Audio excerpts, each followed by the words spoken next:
Hello and welcome to the LGBTQ review. We are James and Beth. This week we're doing a 2020 review. So the next category is the top 5 things that got us through lockdown. Tiger King. Matt spoken, good looking, love to party and have fun. I don't think we're done blowing shit up today. I don't figure you are. I don't think it's a great representation of people, but I did watch it and it was like a fun thing to watch with everyone at the same time. I don't even know if I'd recommend it. It is really good, but I feel like it's something you shouldn't tell people about. Torchwood. I watched that at the very beginning of lockdown. It's very gay. Star Trek Season 3 on Netflix, Discovery. They've just got a trans character, which is very good to have actually on the screen. Like Star Trek's always been a bit odd. It's always been like inclusive, but in a sci-fi way of having things shown and not spoke about. Weekly shows actually have been a lot of fun, I found, in lockdown. Podcasts. Just the general realm of podcasts. So like You'll Do and Queery and all that good gay stuff. That was great. Because it's weird to be so, I guess I have no contact with anyone, but for some reason having no contact with anyone gay feels worse. That's such a weird thing to say. No, I wouldn't rather see my gay friends than my straight friends. It's an understandable thing to say, like being a part of a community and not being a part of that community. Like that makes complete sense. My last one is What We Do in the Shadows, the TV series. Series 2 came out this year. I watched the first series at the beginning of the year and then saw the second series that came out on BBC. Really good. I've got favourite fictional characters next. Jamie / the gardener. Good work. From Bly Manor. Second one is Sydney Novak from I'm Not Okay With This. So great and relatable. Watch it. Just watch it. It's on Netflix. It's so good. And then I've got 3 characters from the Happiest season.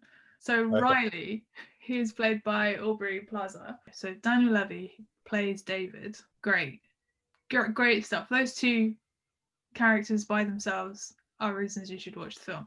It's so nice to see a single, I mean, sure, we do only really see this with gay men, but I like happily single queer character in something.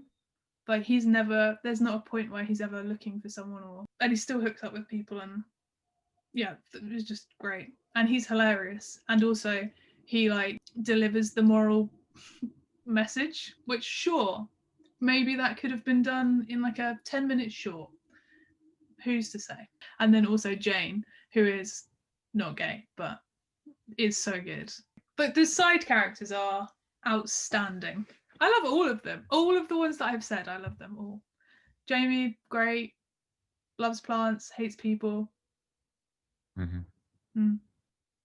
Top notch. They made my list, Jamie. The only frustrating thing about her character is the old version of her with the terrible accent. Yeah, I mean, I've seen it so much now. It's sort of become fine to me. It's so bad, but yeah, she's on my list, definitely. From Schitt's Creek, 2 characters, David, everyone loves David, and also Stevie. I really love Stevie. She's such a good character. I just watched Queen's Gambit. I'm really interested to see what you make of it, because I'm still like, what was that?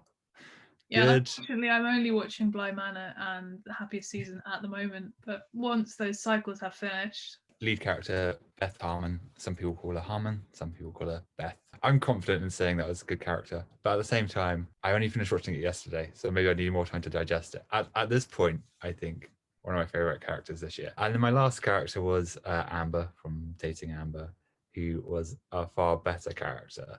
She would have made a great lead. I feel like this is a good category for, justice for characters who have had a disservice by the things they're in. Next is fave fictional couple. Did you have one for this, Dan? Yeah, it's just Jamie and Danny. I can't get around it. Actually, in favourite fictional characters, I also really like Owen. Not gay again, but and Hannah. Yeah. Strong characters. How many times do you watch the show? Oh, I don't think that we should talk about it. I mean, I skip bits. So all the bits where she's slowly walking through hallways, skipped. I think that's quite telling of how I feel about that show, which is there's lots of good bits in it, but there's lots of bits you can just take out. My favorite couple is very obvious. It's David and Patrick from Schitt's Creek. Netflix have this thing on YouTube where they have the whole of their relationship in one video. It's like a 15 They do minute that with video. Jamie and Danny as well. It's lovely. What a great thing to do. I really enjoy that they've done that. It That's really what is. makes me really worried about because Schitt's Creek wasn't made for Netflix, so I don't count that in this sentence that I'm going to say. But that's what makes me really worried about how they're making content, because it is like they're just putting 7 to 12 minutes worth of a queer relationship in things because they know they can make that video, and then there'll be like millions of iterations of that video. Yeah, that's a really good point. But it's not really relevant here. Other favorite couple is the couple from What We Do in the Shadows, Laszlo and Naja. They're really good. They're just like an old married couple, and it's very fun. And they have like lots of fights, but also lots of just like sexual encounters with people outside of their relationship, and it's just a lot of fun. They never hate each other, which is nice. Yeah, I'm not going to say Blind Manor because we don't both need to say it every time, but that is also, yeah. That 7 minutes is a good 7 minutes, is what I'll say about that. This category is Should Have Been Gay 2020. I'll kick it off by saying Doctor Who. Ah, yes, I had Doctor Who down. I had Doctor Who ? As in, it should be by now. It feels like it is. I didn't have this thought. You said it to me in January, but they must know what they were doing. Faith from Buffy, that should have been gay, but it's not very 2020. I mean, it's 2020 for me, but yeah. Although I quite like that she just slept with a lot of men. That was good as well. I'm not like... Maybe I don't think it should have been gay. Her sexuality was fine. A fine depiction of sexuality on screen. I'm going to say that Eurovision film again, because it felt like it should have been more gay. There's like a Russian character, and he's up the sides, and this other character says, "You deserve happiness too." And he says, "Mother Russia disagrees." Is there anything else you think should have been more gay? Well, Blind Manor, I think, should have been more gay. Only because you told me to watch it because of the lesbians, and like 5 episodes in, the gayest thing that happened is that Jamie wore a boiler suit, and there would be arguments to say that's not that gay. I was annoyed still 5 episodes in. I was like, why have I watched this? This is like The Boys all over again. I mean, the boys is That is should a have been good more one. gay. There's a couple of really good scenes, but it definitely should have been more gay for sure. The boys. I'll put that in this category. And also I'm going to put the Queen's Gambit. I mean, I've just picked it up, but that definitely should have been more gay as well. I think what we're saying is everything should have been more gay. Essentially, yeah. This is the category Best LGBTQIA plus lines/quotes from 2020. I think all of mine are fairly predictable. Okay. The bit in the flower shop, where in Blind Manor, in the flower shop. I'm not sick of you. At all. I'm actually pretty in love with you, it turns out. So good, and exactly how I structure sentences when I write dialogue, so I really liked it. I don't think this ruins it. This is from Schitt's Creek, but David says to Patrick, you are my happy ending. And it's like the nicest thing ever. And it's like perfect. Then sticking with Daniel Levy. So from Happiest season, he has a line that is, yeah, I mean, there's nothing more erotic than concealing your authentic selves. Very good. Really good. Awesome. He has another good line. Oh, and then I can't say what it is because it's like the whole crux of the film, but he delivers this bit that is so perfect. Also, it's so nice to see a lesbian and a gay man be best friends on screen.